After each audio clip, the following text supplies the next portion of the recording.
Я есмь Кутхуми. Я пришел составить беседу. Я желал бы поговорить с вами открыто и честно, напрямую.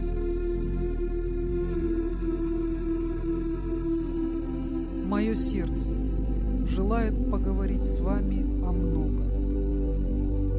Но прежде всего, конечно, о том, что для вас на данном этапе представляет наибольший интерес и наибольшую ценность.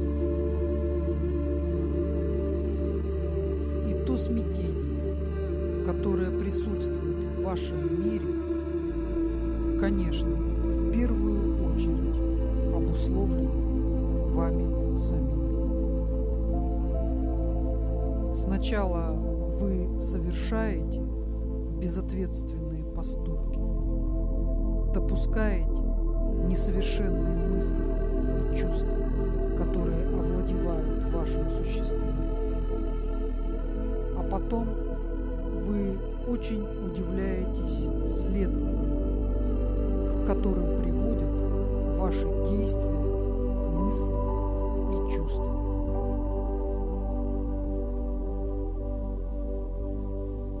Ментальное поле планеты перегружено вашими негативными состояниями сознания. То же самое происходит на астральном плане. Вы чрезвычайно редко задумываетесь о том воздействии, которое оказывают ваши мысли и ваши чувства на все, что вас окружает.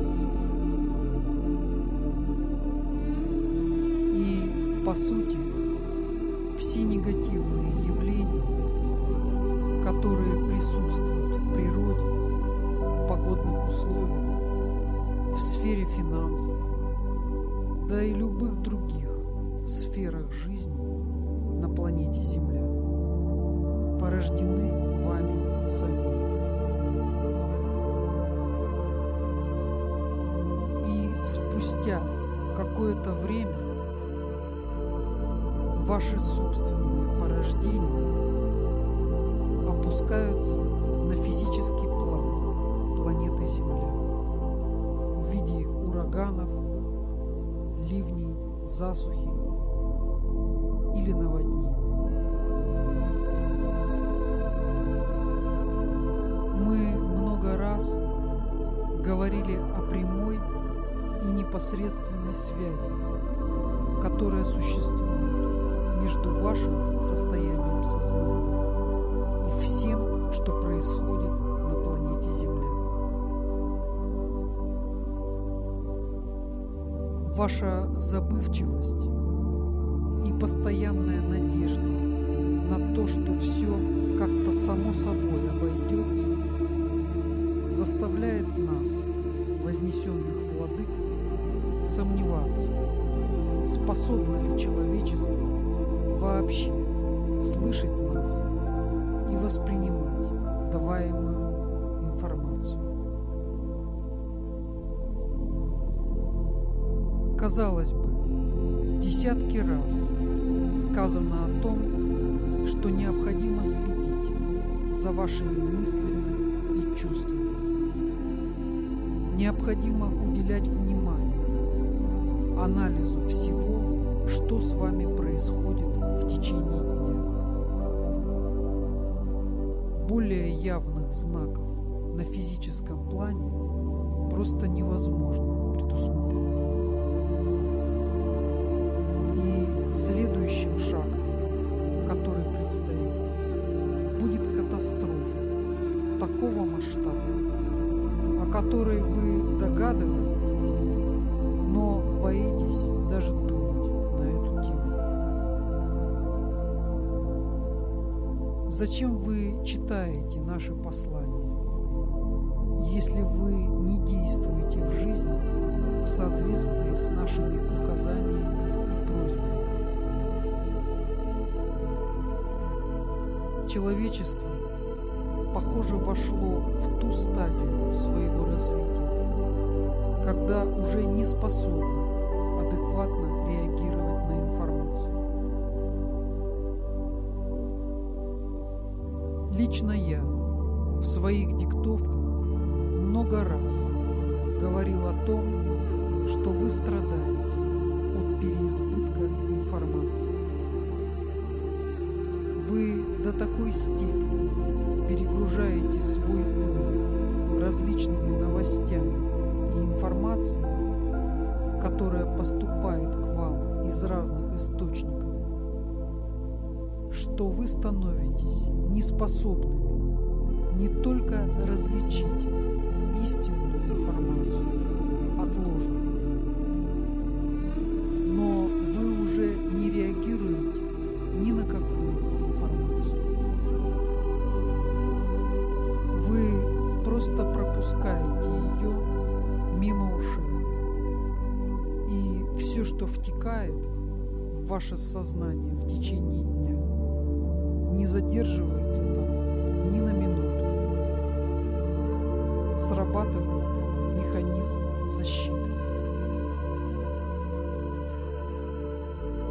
Поэтому я пришел сегодня для того, чтобы еще раз сказать вам о том, что вам необходимо очень разборчиво подходить к любой информации, которую вы получаете.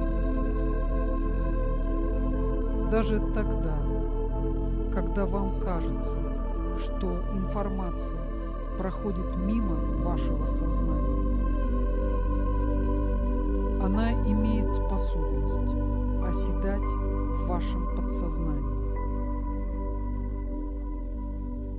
И вы никогда не можете сказать, когда и какое влияние ваше подсознание окажет на вас, на ваши выборы и на ваше поведение. Джин вседозволенности и доступности любой информации выпущен из бутылки. И единственный выход из этой ситуации – оградить самих себя от всего того, что не нужно вам для вашего эволюционного развития. И если вы не предпримете шагов в этом направлении, то следующее поколение уже не сможет адекватно реагировать ни на какую информацию совершенно.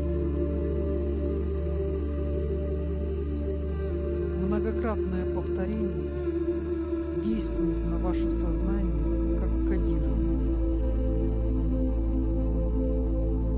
Поэтому вы должны очень с большой осторожностью подставлять себя под влияние современных средств массовой информации. Наступило время, когда вы должны отделять зерна от плевел во всем, что вас окружает, и отказываться от всего, что не божественно.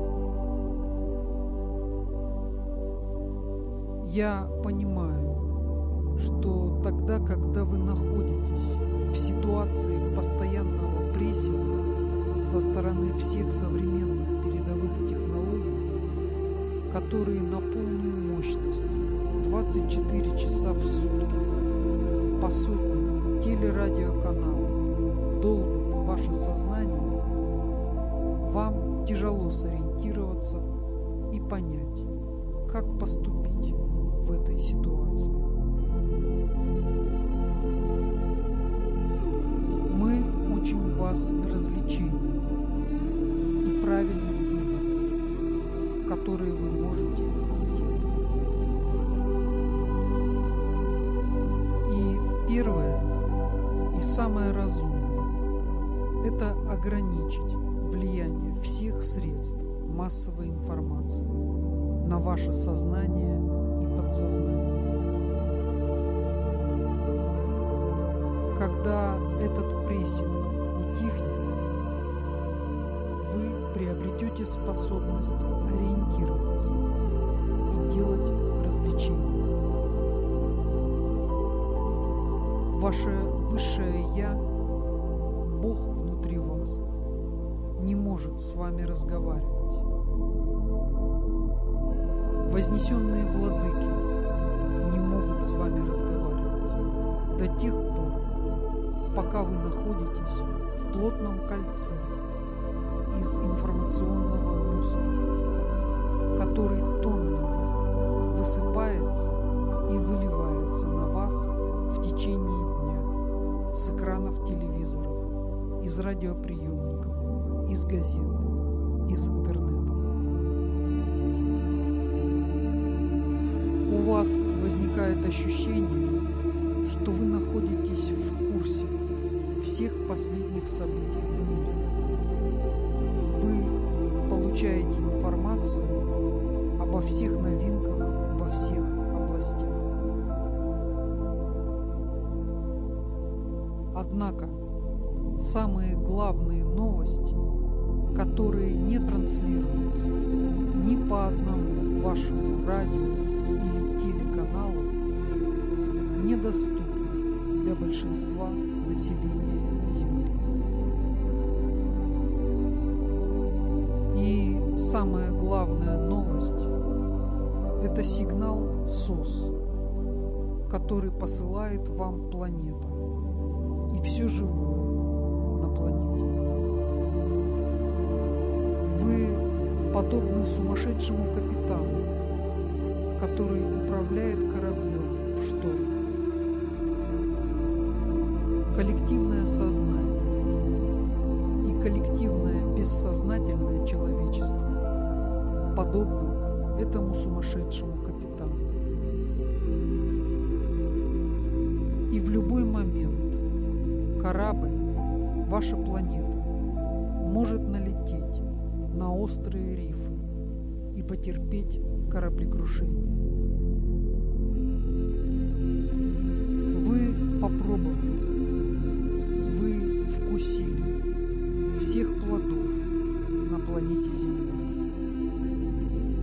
И сейчас наступило время, когда необходимо вернуться к более тонким проявлениям бытия.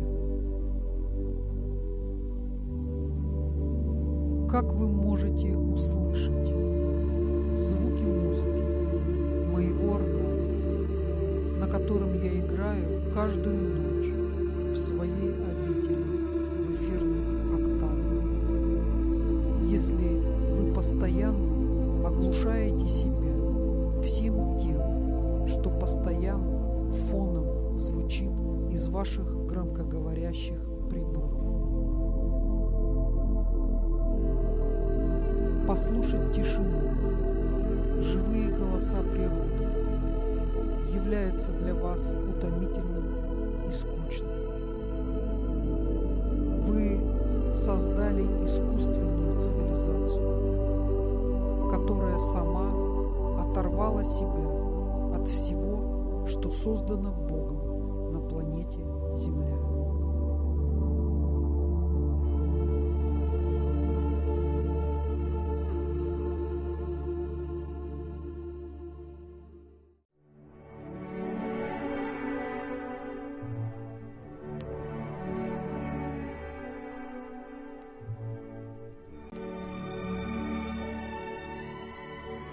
Я приходил, чтобы еще раз попытаться донести до вашего сознания простые истины. И я умолкаю в надежде, что вы все же услышали.